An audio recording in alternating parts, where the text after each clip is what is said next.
Hello everyone, welcome back to our channel Crafting on It. Today in this video I am going to make 3D cube and cylinder. For that we will be requiring black and yellow chart paper, thread and Fevicol. First I have drawn square in this form, in this pattern on a yellow chart paper of side 2.5 cm. Then with the help of the scissor I have cut it.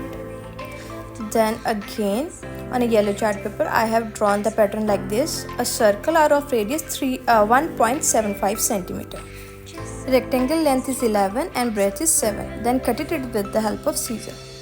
Now you can see at some corner I have placed a dot, and at that dot you have to make a hole.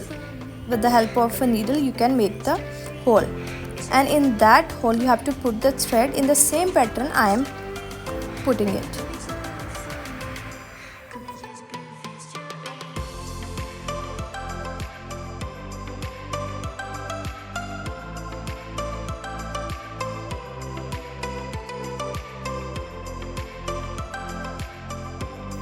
In this manner you have to put the thread in the cube cutted form also, and on one circle you have to put the Fevicol and paste it on the black chart paper. Similarly, when you have to paste the cube, only one square you have to put the Fevicol and paste it on the black chart paper.